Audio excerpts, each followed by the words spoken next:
Okay. So what we are going to do, we'll see. We are discussing about distributed stress testing. Okay, so we'll be having different clients, and then how we'll be doing is initially server will be sending some tests to be connected on different clients. For example, client 1 and client 2 is going to send some tests to be done, some stress test depending upon the application what we are doing. They'll be sending some tests, and then client 1 and client 2 has to perform that, and then has to intimate to the server if anywhere any it is not going to send any information, or it is not going to give any information to the client, then the server has to take care, or the server has to see what is the problem with that particular client. Okay, so see here, you can see client 1 and client 2 are going to communicate with the server.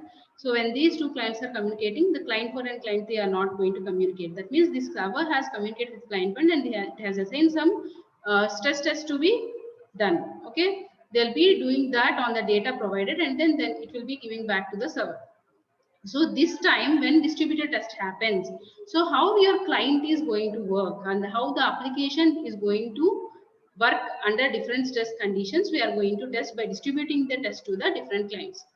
Okay, so this is for a server and client application we are going to do.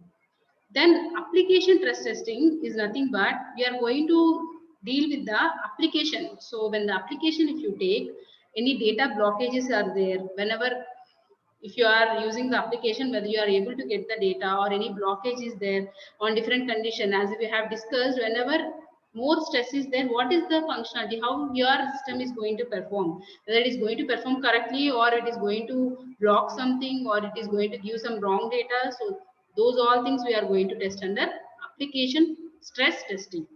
And after that we are going to test transactional stress testing. Transactional is nothing but we are going to see the transactions when one or more transactions are being done simultaneously. So whenever stress is there, that means at the same example, if you take online shopping site Amazon, so whenever any sale is there or whenever festive season is there, many customers are going to buy the clothes or any accessories or any other things. So simultaneously many transactions will be done. So either credit card transaction, debit card, net banking, so they'll be doing simultaneously, right? So that times how your database server and how your application server is working, how the transactional stress, that means if any one transaction is going to affect other transaction or how it is going to take care, we are going to see in our transactional stress testing. Okay, after that systemic stress testing, this is also related to your application only, application how it is going to work. And then last one is exploratory stress testing. This is specific, like whenever we have any adverse conditions, that means for example when very large amount of users are coming, otherwise whenever at a time in all the systems, if virus scanning is going to run, okay, then what happens at a time, it is going to run the virus scanning in the systems, then how your system is going to withstand. So all these things we are going to do in this exploratory stress testing. So these are all different types of stress testing. So depending upon the application what we are taking, we are going to whatever it is applicable. So some of the things are applicable only for client and server. Some of the testings are applicable for applications. So whatever it is applicable to what type of applications we are doing, we are going to take, and we are going to choose the type of testing we want to perform to test the stress of a particular application or particular software. Okay, this is how our stress testing is done. And then these are all the tools: load runner, JMeter, stress tester, and neoload. You can see neoload and load runner is there for your load testing also. So the same will be tested for your stress testing also we can do. And then JMeter also we can use actually for load testing. So we'll be seeing in our coming classes how to, whenever I give any website, I can easily know the performance.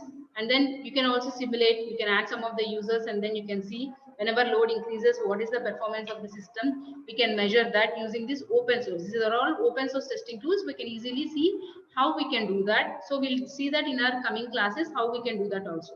Okay, so this is how our stress testing is done. So now can anyone tell me what is the advantage?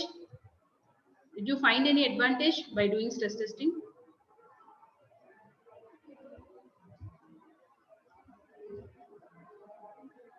Any advantage is there? And is it necessary to do stress testing? Students?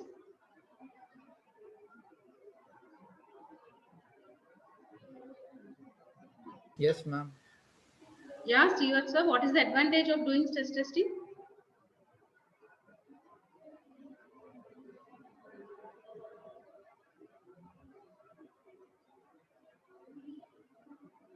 So the main advantage of doing stress testing is we are ensuring that whenever the stress comes, that means whenever more users or the maximum capacity you are exceeding, we'll be able to see how your system is behaving. Okay. As I told, whenever the thing happens, for example, the tourist site, whenever that happens, definitely that is bad to the reputation of the business, right? But when you do the stress testing, means not only how the load is balanced, other thing is how the stress it is going to take. It is actually not crashing. Website is not crashing, for example, but it is giving wrong results. Then that is also a problem, right?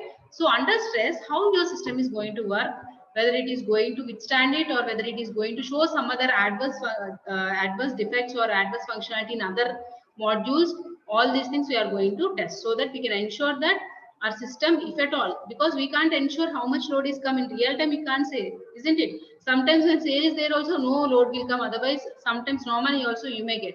So to handle all those real time situations, so it is important that initially if you know how much stress your application is going to withstand, you'll be having, or will be confident that this much stress we can application can handle, so we can easily trust on the application we have developed. Okay, so that is a main advantage and that is very useful also in real time. Definitely you have to do stress testing for your applications. Okay, so next we go to other type of testing, that is soak testing. Okay, so till now what we have seen in load testing, what we have seen that in load testing we are testing giving specific load. In stress testing we are giving more than the maximum load and we are seeing what happens. And soak testing what we are doing is we'll be seeing on continuous expected load. Okay, what happens to the system parameters when they are under continuous expected load? That means the expected load is, for example, 3000 users continuously, because every time they will not, we are expected 3000, but every time 3000 users may not be there, but you can't tell they will not be there also. They may or they may not, but you have to ensure that if they are there, for example, if they are there continuously for each and every second, from, for example, I am taking one day from morning 6 o'clock to 12 o'clock, every time 3000 users are working on your website, then what happens? Then also your working should be fine, because that is the expected load only, but it is continuous.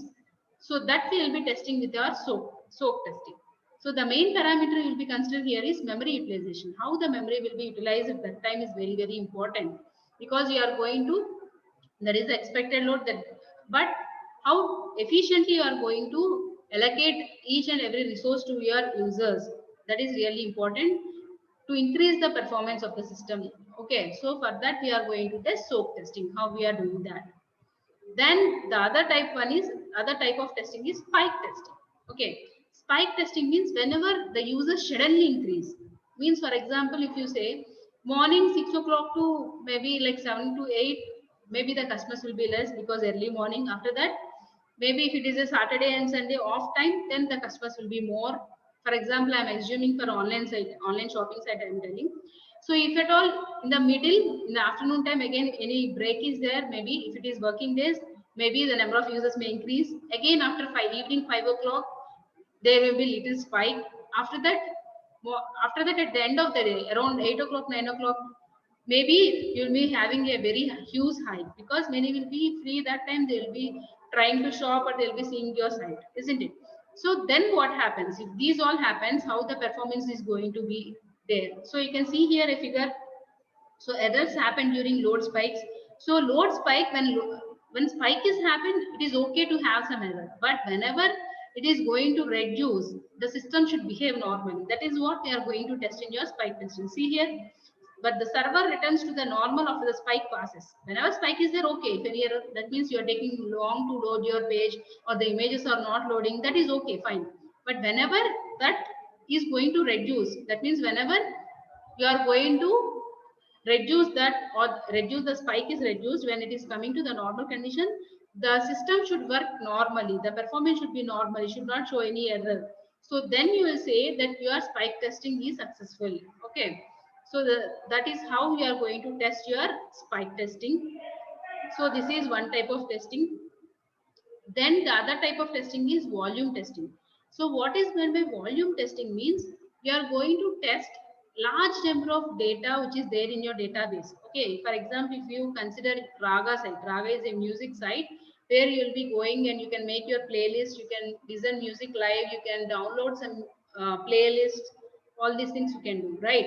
So many users will be nowadays, many are having free data, okay, having 4 GB per day. So many will be, they will not download it, they'll be listening it live. Okay, that means your website has been used by each user. For example, I'm using the website for 1 hour, I'm listening all the music. So total, the volume, very large amount of volume is being populated to the database. Then what happens? Okay, then what happens to your data, to your website, whether it is able to play all the songs, is that resisted load also, or it is not able to do that. So all those things we are going to test in your volume testing. Okay, when large number of volume we are going to populate from the database and we are going to use it, and then simultaneously by many users, then what happens, we are going to test in your volume testing. So the other type of testing is scalability testing. So in scalability testing, what we are going to do is, mainly this is not for your application, we'll be testing for your servers. Okay. Server will be getting many requests from the client, right? Many user requests will be there. So whenever any user request comes, what is the performance in terms of scaling up or scaling down? Maybe many user requests comes, then how it is performing, and then less user request comes, then how it is performing. So all those things we are going to see in our scalability testing. So the scalability testing, again, the application, how it is going to do, again differ from one to another, right? So number of users will be different for a web page. Okay, so here we need to test the number of uses, and then number of users and the CPU usage. And then if you take a web server, there the requirement is different, there we have to test the number of user requests that are coming. Okay, so both the case the requirement is different, so depending on that we will be testing the scalability factor of a particular web page or a web server. Okay, so I think everyone understood these are the different types of techniques we have in our performance testing. So we have seen what is performance testing and what are the steps involved, how to do the performance testing, and what are the different techniques involved in that. And then in that we have discussed what is load testing, stress testing, and then we have discussed what is soak testing, spike testing, volume testing, and scalability testing. Okay, students. So in our next class, we'll discuss about other types of testing. We have many other types of testing, monkey testing, we have alpha beta testing, we have, so all those techniques we'll be discussing in our next class.